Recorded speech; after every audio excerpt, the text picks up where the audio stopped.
High dears, welcome back to learn English. ഇന്ന് നമ്മൾ നോക്കാൻ വേണ്ടി പോകുന്നത് a very old man with enormous wings എന്ന് പറയുന്ന ഒരു സ്റ്റോറിയുടെ സമറിയാണ്. 10ാം ക്ലാസ്സിലെ ഇംഗ്ലീഷിലെ ഫസ്റ്റ് ചാപ്റ്റർ ആയിട്ടാണ് ഈ ഒരു സ്റ്റോറി നമുക്ക് വരുന്നത്. ദെൻ ഗാർഷ്യ മാർക്കസ് യൂസ് ചെയ്തിട്ടുള്ള ഏറ്റവും പ്രശസ്തമായ ടെക്നിക്കാണ് magical realism. So magical realism എന്ന് പറയുന്ന ടെക്നിക്ക് പലയിടങ്ങളിലായിട്ട് നമുക്ക് ഈ ഒരു കഥയിൽ കാണാൻ വേണ്ടി പറ്റും. സോ ഈ കഥയിൽ പ്രധാനപ്പെട്ട ക്യാരക്ടർ എന്ന് പറയുന്നത് പെലേയോ എന്ന് പറയുന്ന വ്യക്തിയാണ്. മറ്റൊന്ന് അദ്ദേഹത്തിൻ്റെ ഭാര്യ എലിസൻഡ എന്ന് പറയുന്ന ഒരു ലേഡിയാണ്. അതോടൊപ്പം തന്നെ നമ്മുടെ ഹെഡിങ് പറഞ്ഞിട്ടുള്ള ഓൾഡ് മാൻ ഇതിൽ മറ്റു പ്രധാനപ്പെട്ട ക്യാരക്ടറാണ്. സോ ഇവർ 3 പേരുമാണ് ഈ കഥയിൽ ഏറ്റവും പ്രധാനപ്പെട്ട ക്യാരക്ടേഴ്സായിട്ട് വരുന്നത്. സോ കഥ തുടങ്ങുന്ന സമയത്ത് നല്ലൊരു മഴയുള്ള ദിവസം പെലേയോ തൻ്റെ വീട്ടിലേക്ക് മടങ്ങി വരികയായിരുന്നു. അങ്ങനെ മടങ്ങി വരുന്ന സമയത്ത് തൻ്റെ വീടിൻ്റെ ബാക്ക് സൈഡ് എന്തോ ഒരു സാധനം അനങ്ങുന്ന പോലെയുള്ള സൗണ്ട് കേൾക്കുന്നു. അദ്ദേഹം പോയി നോക്കുമ്പോൾ ഒരു വളരെ വയസ്സനായ മനുഷ്യൻ ചെളിയിൽ കിടക്കുന്നതായിരുന്നു കണ്ടിട്ടുണ്ടായിരുന്നത്. നോക്കുമ്പോൾ അദ്ദേഹത്തിന് വലിയ ചിറകുകളൊക്കെ ഉണ്ടായിരുന്നു.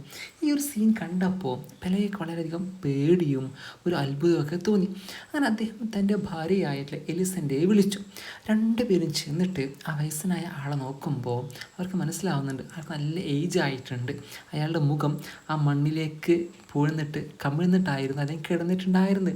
അദ്ദേഹത്തിൻ്റെ വസ്ത്രം വളരെ അഴുക്ക് പിടിച്ചതായിരുന്നു. ഒരു റാക്ക് കീപ്പറെ പോലെയായിരുന്നു അയാളെ കാണപ്പെട്ടിട്ടുണ്ടായിരുന്നത്. അത് മാത്രമല്ല, അയാൾ വളരെ ക്ഷീണിതനായിട്ടായിരുന്നു ഇവൾ കണ്ടിട്ടുണ്ടായിരുന്നത്. അങ്ങനെ പെലേയും എലിസൻ്റെയും അയാൾ സംസാരിക്കാൻ വേണ്ടി ശ്രമിക്കുന്നതൊക്കെയുണ്ട്. പക്ഷേ ഇവർക്ക് മനസ്സിലാവാത്ത ഏതോ ഒരു ഭാഷയിലായിരുന്നു ഈ ഒരു ഓൾഡ് മാൻ ഇവരോട് സംസാരിച്ചിട്ടുണ്ടായിരുന്നത്. അങ്ങനെ ആരാണെന്ന് മനസ്സിലാവാത്തത് കൊണ്ട് തന്നെ അവർ ചിന്തിക്കുന്നുണ്ട് ഏതോ ഒരു കപ്പൽ അപകടത്തിൽ നിന്ന് രക്ഷപ്പെട്ട വ്യക്തിയായിരിക്കും എന്നാണ് ആദ്യം ഇവർ ഗസ് ചെയ്യുന്നത്. എന്തായാലും തൻ്റെ വീട് തൊട്ടടുത്തുള്ള ഒരു സ്ത്രീയെ അങ്ങോട്ട് വിളിക്കുന്നുണ്ട്. അങ്ങനെ ആ സ്ത്രീ വന്ന് നോക്കിയിട്ട് പറയുന്നുണ്ട്, നിങ്ങൾക്ക് മിസ്റ്റേക്ക് പറ്റിയതാണ്. ഇതൊരു ഓൾഡ് മാൻ അല്ല, മറിച്ച് ഇതൊരു ഏഞ്ചലാണ്, മാലാഖയാണ്. നിങ്ങളെ കുട്ടിയെ കൊണ്ടുപോകാൻ വേണ്ടി നിങ്ങളെ കുട്ടിയെ കൊണ്ടുപോകാൻ വേണ്ടി വന്നതാണ് എന്ന് ആ ഒരു ലേഡി പറഞ്ഞു കൊടുക്കുന്നൊക്കെയുണ്ട്.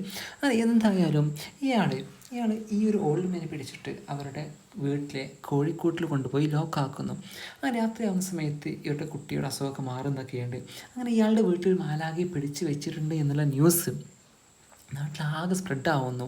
നേരെ വെളുക്കുമ്പോൾ തന്നെ ആളുകളൊക്കെ ആ ചിക്കൻ കോഴിക്കൂടിന് ചുറ്റും കൂടിയിരിക്കുന്ന കാഴ്ചയാണ് ഇവർ കാണുന്നത്. അങ്ങനെ എന്നും ആളുകളാണ്, നിറയെ ആളുകളാണ്. അവസാനം ആ ആളുകളെ പിരിച്ചുവിടാൻ വേണ്ടിയിട്ട് ഇവർക്ക് ഫോഴ്സിനേക്ക് വിളിക്കേണ്ടി വന്നു. അങ്ങനെ ദിവസങ്ങൾ കഴിയുന്നതിനനുസരിച്ച് ഒരുപാട് ആൾ അങ്ങോട്ട് വരുന്നൊക്കെയുണ്ട്. അത് മാത്രമല്ല, വരുന്ന ആളുകളൊക്കെ ഭക്ഷണത്തിൻ്റെ അവശിഷ്ടങ്ങൾ എറിഞ്ഞു കൊടുക്കുകയും ഒക്കെ ചെയ്തിട്ടൊരു സർക്കസ് ജീവിയെ പോലെയായിരുന്നു ഈ മാലാഖയെ ട്രീറ്റ് ചെയ്തിട്ടുണ്ടായിരുന്നത്. ചില ആളുകൾ അതിൻ്റെ ചിറകുകൾ പറിക്കാൻ തുടങ്ങി, അതിൻ്റെ ഫെദേഴ്സ് തുവലുകൾ പറിക്കാൻ വേണ്ടി തുടങ്ങി. പല രൂപത്തിൽ അവരെ ഉപദ്രവിക്കാനൊക്കെ തുടങ്ങി.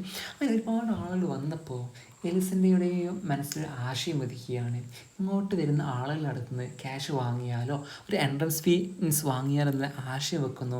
അങ്ങനെ ആ ഒരു വീടിന് ചുറ്റും മതിൽ കെട്ടിയിട്ട് വിസിറ്റേഴ്സിൻ്റെ കയ്യിൽ നിന്ന് പൈസ വാങ്ങാൻ വേണ്ടി തുടങ്ങി. അങ്ങനെ നിരനിരയായ ആളുകൾ അങ്ങോട്ട് വരുന്നുണ്ട്.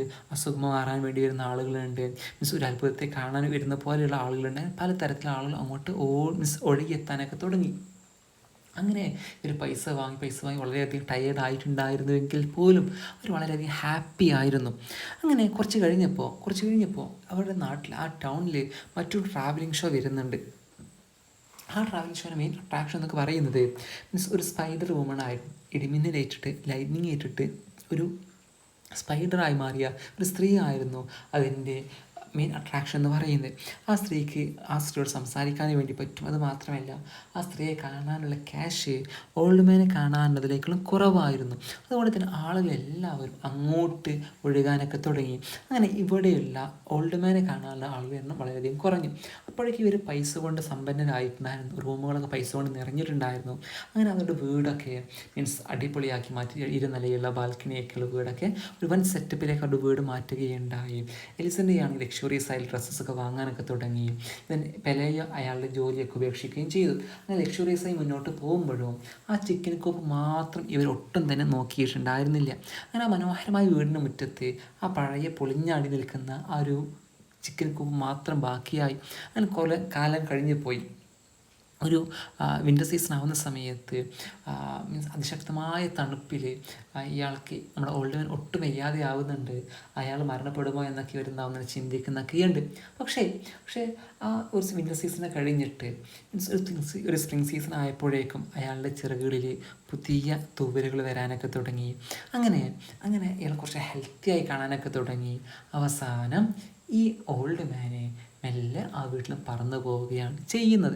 ഇതാണ് ഈ കഥയുടെ ഷോർട്ട് സമറി എന്ന് പറയുന്നത്.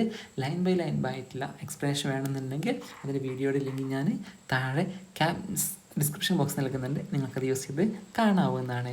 വീഡിയോയുടെ അഭിപ്രായം കമൻറ്റായി രേഖപ്പെടുത്തുക, ഫ്രണ്ട്സുമായിട്ട് വീഡിയോ ഷെയർ ചെയ്യുക. കൂടുതൽ വീഡിയോയ്ക്ക് വേണ്ടി ചാനൽ സബ്സ്ക്രൈബ് ചെയ്യുക.